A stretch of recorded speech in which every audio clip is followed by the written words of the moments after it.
Gospod Bogovič, prosim. Hvala tudi z moje strani komplimenti gospodu Omelu za pripravljeno poročilo, predvsem pa tudi zato, ker se je lotil teme, ki mislim, da je ena od zelo pomembnih na področju kmetijstva.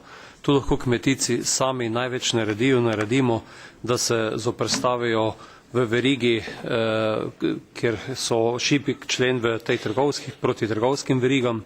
Znotraj organizacije producentov je zagotovo možen hitrejši tehnološki razvoj, organiziranost proizvodnje tako za nastop na domačih trgih, v tujini in to, kar je tudi v tem poročilu zelo dobro navedeno, pot za promocijo porabe, konzumacije sadja in zelenjave, kar je tudi, mislim, da je ena od ključnih nalog.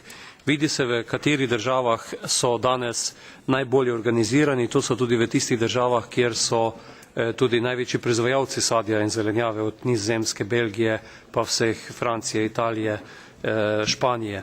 Zato mislim, da je nujno, da tudi v državah, ki smo kasneje prišle v Evropsko unijo, to miselnost o skupnem nastopu zgradimo. Prihajam iz Slovenije, kjer praktično nimamo organizacij proizvajalcev in področje sadja in zelenjave je tudi eno od tistih področij, ki lahko v prihodnosti prinese največ delovnih mest, kajti na relativno majhni površini imamo že eno polno delovno mesto. Sam bom zelo konkretno na tej stvari tudi deloval na takšen način, da bom slovenske sadjarje in zelenjave v maju gostil v Belgiji, kjer si bomo ogledali organizacije proizvajalcev, z gospodom Melom pa bomo tudi predstavili razmišljanje Evropskega parlamenta. Hvala.